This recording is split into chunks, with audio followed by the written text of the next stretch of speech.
Sljedeća je postaja Muzej suvremene umjetnosti. Ulazak u autobuse, podsjećamo, isključivo je na prva vrata.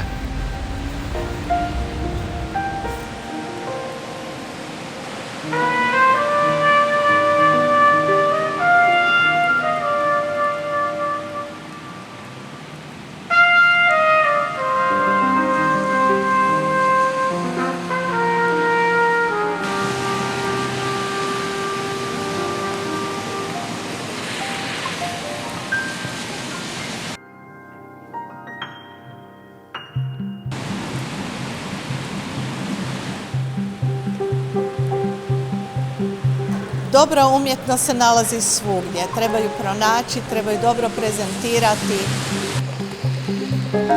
Međutim, meni je jako važno da naglasimo da smo muzej, da imamo zbirke. Jer zapravo o značaju muzeja najviše govori vrijednosti koje su pohranjene u njegovim zbirkama. Snježana Pintarić, ravnateljica Muzeja suvremene umjetnosti. U početku, znači, trebalo je neko vrijeme dok se ne pročuje zapravo da ZKM postoji u MSU, odnosno na lokaciji Novi Zagreb. I u početku je, naravno, smo krenuli tipa sa jednom grupom i to su, recimo, u plesnom studiju to su bili predškolci i tipa, ne znam, djeca 5. i 6. razred je bila jedna grupa. Međutim, već kroz 2 godine smo došli do toga da u MSU postoji 5 grupa plesnog studija i otprilike 5 grupa dramskog studija. Ja se zovem Marija Bitunjac i radim u učilištu ZKM-a. Muzej djeluje od 2009. u novoj zgradi, točnije od prosinca 2009. I evo danas, nakon 12 godina djelovanja ovdje u Novom Zagrebu, organizirali brojne tisuće programa. Danas je posjetilo više od 1.200.000 posjetitelja. Dobili smo apsolutnu podršku direkcije MSU-a. Tu stvarno stvari funkcioniraju kako treba i što se tiče prostora i što se tiče... Sve se zapravo jako lako dogovorimo. Moramo stvarno reći da je suradnja odlična. Međutim, čini mi se da smo napravili puno više nego što se možda očekivalo. Nismo predstavljani samo naše zbirke i vizualne umjetnosti, već smo proširili naše aktivnosti i na glazbu, film, ples, kazalište. Pa kada se Muzej suvremene umjetnosti uselio u novu zgradu koja je imala kazališnu dvoranu Gorgona, mi smo mislili da je to baš idealno mjesto za Eurokaz, koji se isto tako bavi suvremenom umjetnošću, izvedbenim umjetnostima, suvremenim, eksperimentalnom, inovativnom. Radili smo, recimo, za spomenuti sigurno svjetska, zapravo praizvedba teksta Milka Valenta Pledoje po pički koji smo, znači, uprizorili kao kazališnu predstavu u Gorgoni. I ovaj zadnji projekt koji je sjajno prošao, jedna spektakularna predstava koju su napravili članovi kultnog Kugla glumišta, Zlatko Burić-Kičo i Indoš, na 5 različitih lokacija, znači van muzeja, na otvorenom, na livadi i onda još u nekoliko izložbenih prostora samog muzeja. For me it was really fantastic to work here at the MSU and to also get this possibility. Ja sam Gordana Vnuk, osnivačica i umjetnička ravnateljica festivala Eurokaz, koji je kao festival trajao od 1987. do 2013. Nakon toga se transformirao u produkcijsku kuću koju sada vodi Branko Brezovec. Ja sam još uvijek tu kao umjetnički savjetnik i suradnik. My name is Oliver Ressler. I'm an artist and filmmaker. I do a lot of work related to political social movements because I consider them the central actors that will help us to achieve an alternative way of living together in the world. Umjetnost uvijek potiče na razmišljanje, potiče znatiželju, potiče kreativnost, otvara nam neke nove putove.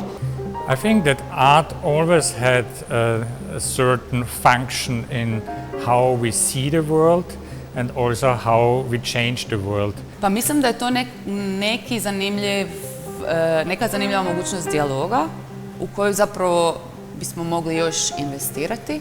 Major museums and art institutions are funded by taxpayers' money, and I think in addition to the aspect of showing arts, they should also be sites where there is a certain link towards the main political, economic and ecological things. Vjerujem da svaka izložba, bez obzira na to je li aktivistička u svoje biti ili je retrospektivno okrenuta prema preispitivanju nekih problema u prošlosti, zapravo je važna. Važna je za naše društvo, važna je za nas kao kustose, ali važno je i za naše posjetitelje, jer svatko, a mi se okrećemo najširoj publici, može u izložbama Muzeja suvremene umjetnosti naći nešto što ga zanima, nešto što ga i smeta nekad,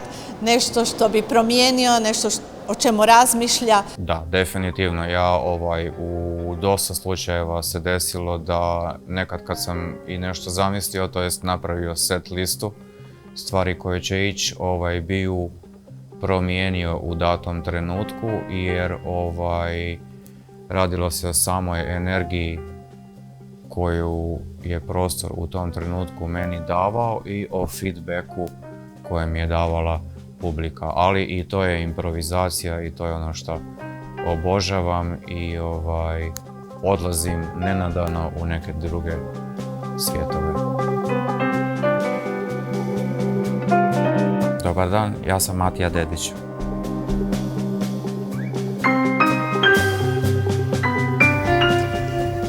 Pa Novi Zagreb je sigurno lokacija na čijoj publici treba puno raditi i mislim da otvaranje muzeja i te same dvorane nekim novim sadržajima koje nisu nužno izložbe, da to sigurno privlači i neku drugu publiku. I mislim da publika isto tako iz centra dolazi tu kad je tu nešto zanimljivo. Može biti super uzbudljivo. Ovaj projekt o kojem sam pričala, 20 plesača za 20. stoljeće, je baš specifičan po tome da često postavlja izvedbe u muzeje koji su prepuni izložaka, pa onda netko pleće ispred Guernike, pa onda sam ja jednom imala priliku izvoditi performans Sanje Iveković ispred slike Andyja Warhola, što onda opet diže potpuno neki novi suodnos toga što i kako govori, znači nekakav vizualni rad, što znači neki izvedbeni rad.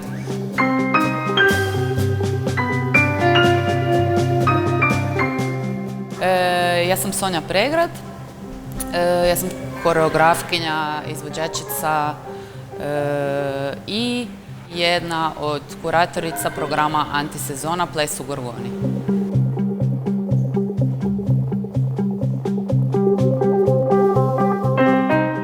Vrlo je važno da predstavljamo umjetnike sa svim njihovim idejama i svim njihovim različitim načinima mišljenja.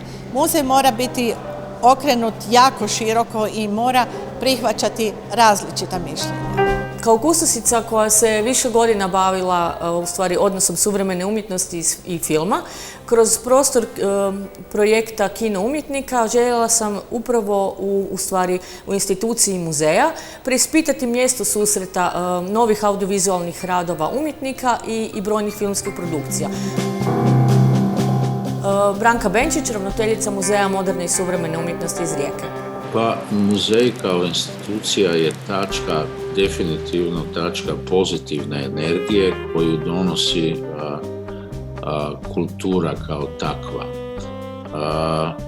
Znači, to je neko sveto mjesto. Pa, budući da živimo u vrlo maloj državi i dijelimo umjetničku scenu, u stvari ne vidim nekakav poseban moment međugradske suradnje u smislu gostovanja zapakiranih izložbi. Mislim da je to besmisleno. Mislim da moramo naučiti našu publiku ili naše publike da otputuju pogotovo na relaciji Rijeke ili Zagreba koja je 150 km, da se ta publika u biti poveže, pokrene i podijeli. Znači, rođen u Mariboru 1958. Gimnazijski maturant, zaljubljen u književnost, u jednom trenutku košarkašku loptu zamijenio sam gitarom i počeo pisati svoje pjesme. Raditi u muzeju smatram velikom čašću, velikom privilegijom. Pogotovo raditi u Muzeju suvremene umjetnosti u novoj zgradi sa svim mogućnostima koje možda i neki drugi muzeji nemaju. Isto tako to je velika obveza za predani rad i timski rad, jer u ovako velikom muzeju doista nitko ne može ništa napraviti sam. Suradnja sa muzejom je bila glazbena. Na početku zapravo je bio taj koncert grupe Lačni Franc na terasi. Mi smo tijekom ovih 12 godina imali doista predivnih suradnji s umjetnicima. Imao sam jednu radionicu o tekstovima, o zabavi na glazbi, trodnevnu u muzeju, koja je završila time da smo zajednički sa učesnicima radionice napravili pjesmu koju smo onda za kraj i zajedno izveli. Postoji jedan fini video na tu temu. Imali smo Vlastu Delimar koja je spavala ovdje u muzeju 3 mjeseca, onoliko koliko je trajala izložba, i da je to bila fenomenalna prilika, s obzirom da sam ja boravila po cijele dane u muzeju, to je bila znači fenomenalna prilika da publika neposredno i direktno može kontaktirati sa autorom, to jest publika koja je mogla kontaktirati sa mnom na licu mjesta. To je bilo nešto nevjerojatno. Znači, gdje god odete oko ove zgrade i unutar nje, svaki ćošak je inspirativan, svaki ćošak je fotogeničan, svaki ćošak daje mogućnost da se s njim nešto radi ili da se implementira izvedba od njega ili da iz njega izađe izvedba. Ja sam Vlasta Delimar, multimedijalna umjetnica i djelujem već 41 godinu u javnom prostoru. Ja sam Jacques Valenta, izvedbeni umjetnik, koreograf i izvođač i voditelj programa, Performing Arts programa ili skraćeno PAP, ovdje u Muzeju suvremene umjetnosti u Zagrebu.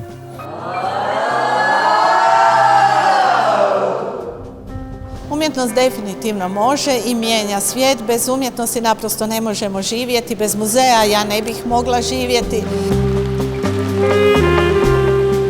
Kao što je vizualna umjetnost doživjela svoju hiperprodukciju, jednako se događa i sa glazbenom umjetnošću. Vi ne možete više nikud otići bez da slušate glazbu, bez da je ona prisutna apsolutno u svakom prostoru gdje se nađete. Međutim, pitanje je koliko mi nju čujemo doista u tom tako jednoj zaglušnoj buci kojom smo svakodnevno izloženi. Ono što mi pokušavamo raditi na našim koncertima, i to ne samo jazz orkestra, nego i drugih ansambala, je da se ta glazba donese na, rekla bih, jednom posvećenom mjestu i u jednom ritualu koji će ljude oteretiti od svih drugih stvari. Ne podilazeći jeftinim trikovima publici, nego zaista zapravo radeći na tome da stvorimo atraktivnu priču. Ja sam Ivana Kocelj, rukovoditeljica radne jedinice glazba na Hrvatskoj radioteleviziji. U toj radnoj jedinici glazba nalaze se 4 glazbena ansambla, to su Simfonijski orkestar Zbor, Tamburaški orkestar i Jazz orkestar, a jedan od ta 4 ansambla svoj stalni pretplatnički koncertni ciklus ima upravo u Muzeju suvremene umjetnosti, i to u dvorani Gorgona, a to je Jazz orkestar Hrvatske radiotelevizije.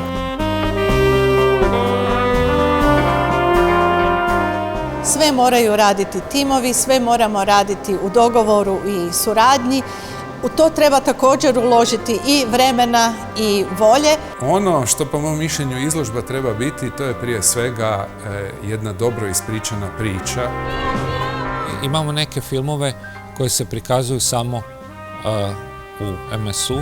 Recimo film Marina zemlja, mi smo imali premijeru prije godinu dana, film se još uvijek prikazuje, još uvijek je kad ga stavimo na repertoar se sve projekcije prodaju. Dakle, treba voditi računa o tome da je netko platio ulaznicu i da želi za tu ulaznicu dobiti neku vrijednost.